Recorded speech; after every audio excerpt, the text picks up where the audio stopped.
आणि आमचे रमेशजी गायकवाड, प्रकाश पुजारी, त्याच्यानंतर अमित नायरजी यांनी सातत्याने माझ्याकडे पाठपुरावा केला। आमच्या DMC मॅडम कापसे मॅडमसुद्धा इथे आलेले आहेत।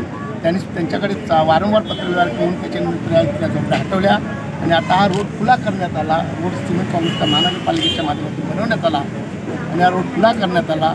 इथल्या लोकांना अजून इच्छा लोकांना त्यांना घर द्यायची बाकीची घरंसुद्धा दिली जातील आणि आज आठवले साहेबांच्या हस्ते ह्या रोडचं नामकरण झालेलं आहे। त्यासाठी महानगरपालिका असेल, महाराष्ट्र शासन असेल, तिकडे सातत्याने पाठपुरावा मी केला।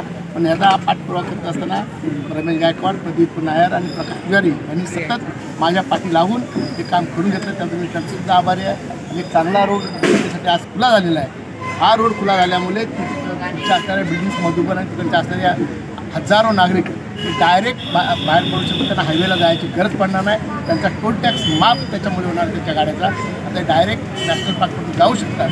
त्यांना एक मोठी सुविधा रोडमध्ये उपलब्ध झालेली आहे।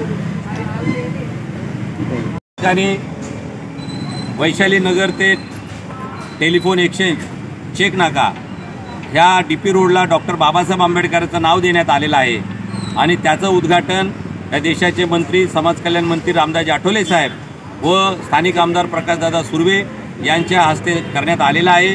आणि डॉक्टर बाबासाहेब आंबेडकरांचं नाव दिल्यामुळं या परिसरातील मागासवर्गीय, दलित, OBC, उत्तर भारतीय हा मागासवर्गीय समाज या ठिकाणी मोठ्या प्रमाणात राहतो आहे आणि या जनतेची मोठ्या प्रमाणामध्ये मागणी होती आणि हा प्रस्ताव आम्ही 2014 पासून मी असेल, माझे मित्र प्रकाश पुजारी असतील, प्रदीप नायर असेल, आम्ही तिघांनी मिळून हा प्रस्ताव महानगरपालिकेकडे दिलेला होता आणि महानगरपालिकेने हा प्रस्ताव मंजूर केला आणि त्याचा आज आम्हाला यश प्राप्त झालेला आहे।